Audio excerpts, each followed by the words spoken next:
Today I will be discussing to what extent should Piaget's theory of cognitive development be used exclusively to inform pedagogical approaches to supporting skill-based learning in primary schools.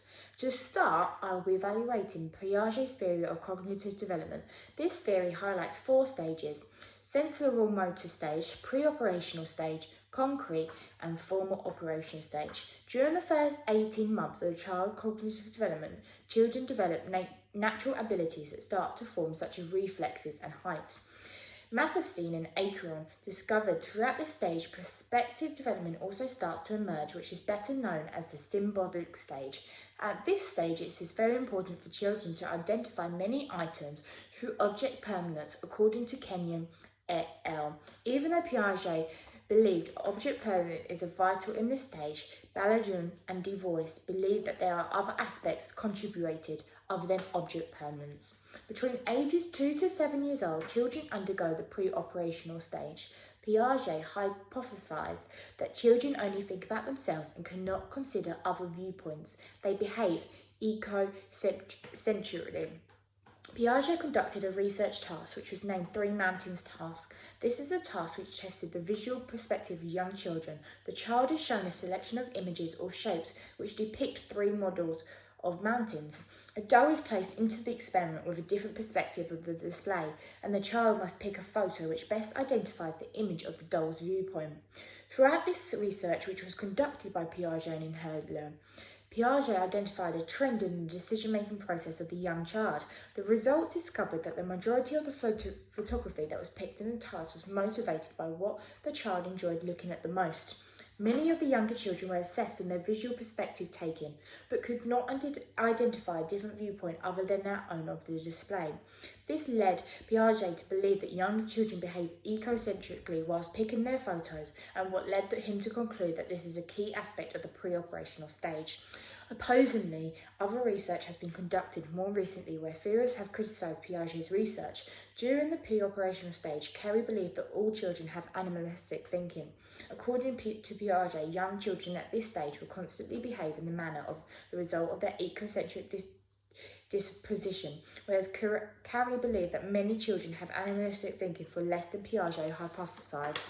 Another theorist named Brooke discovered through his research that children may act less egocentrically compared to Piaget's theory, and that using the Three Mountains task to assess this characteristic of the pre-operational stage was unfair application for its assessment.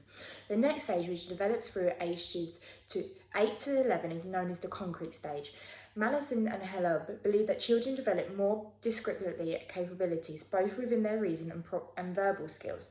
They also develop a moral sense of right and wrong, identifying which actions and words are allowed. As well as developing this mental faculty throughout this stage, Piaget believed that physical changes start to develop as children reach adolescence, which helps with logical ruling. According to Piaget, the concrete stage can be categorised in 2 steps: fixed and vital, which helps with children's surroundings. The concrete stage has many criticism made against it. For example, if children were presented with a different task, including length, number and mass, the outcome for the experiment would vary, as the children would have different perspectives regardless of their age. Johal research stated that if different cultured children were used in this experiment, then perhaps the results would vary even more. This is because children's cognitive experience could be different. Additionally, another criticism comes from theorist Donaldson, who reassessed the Three Mountains task. The wording of the test questions could be improved to help students understand more effectively. This would help create a whole class inclusion concept. Finally, the formal operation stage, which incorporates 11 years and above, is when children start to develop their reason and problem-solving skills. Keating believed that the difference about this stage is children begin to use adult thinking, which provides a more in-depth cognitive development to assess them with their reasoning skills. Looking at the formal operational stage, criticisms could be asking questions about whether children will even reach this stage, or even whether they may have reached this stage way before the research shows they should. Looking at research of the process of liberation, Piaget believed that equilibration is a logical layout that helped him from the theory of biology of knowledge. McGonagall-Chambers believed that the concept of biology of knowledge adopted 2 functioning biological words: assimilation and accommodation. Piaget also researched about information processing theories, which can be defined as computer metaphors explaining cognitive theories.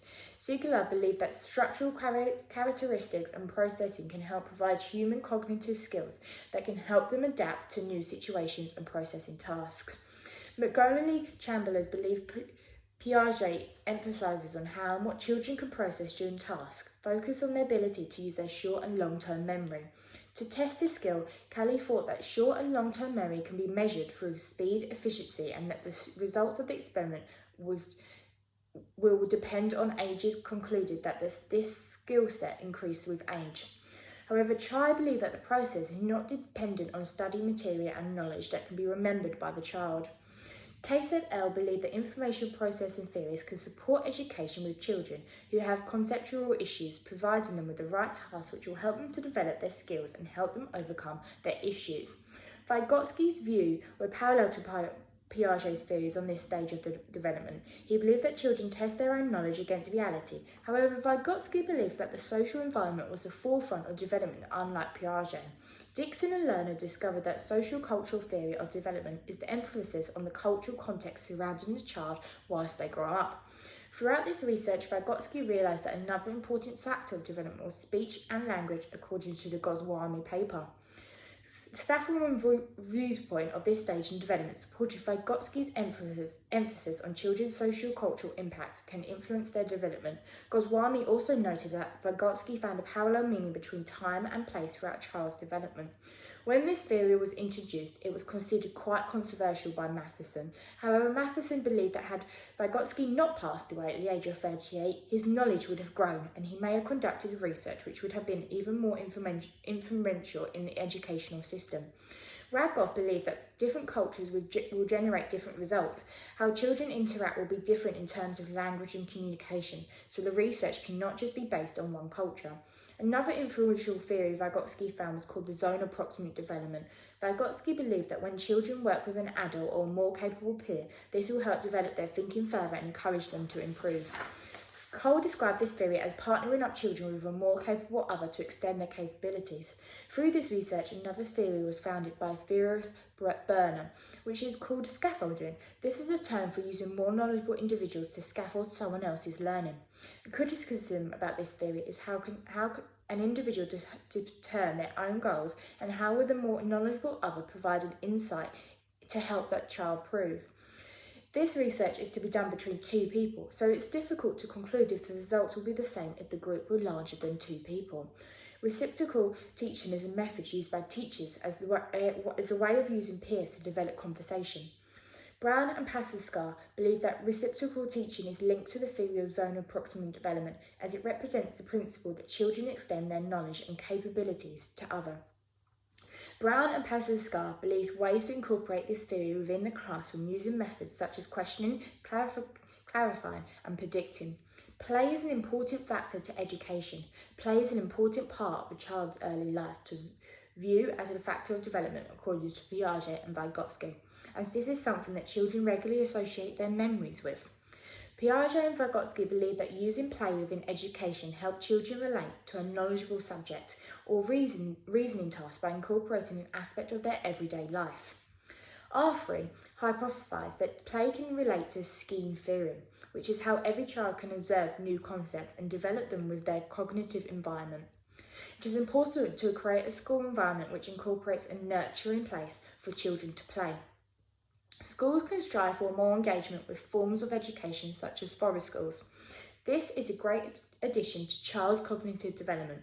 During play, Bennett et al. Stated children have the ability to make decisions, problem solve, and share resources with one another. This can be something as simple as children teaching his friends a new game that they can play together. All these characteristics of a school contribute to a child's cognitive development. Thank you for listening.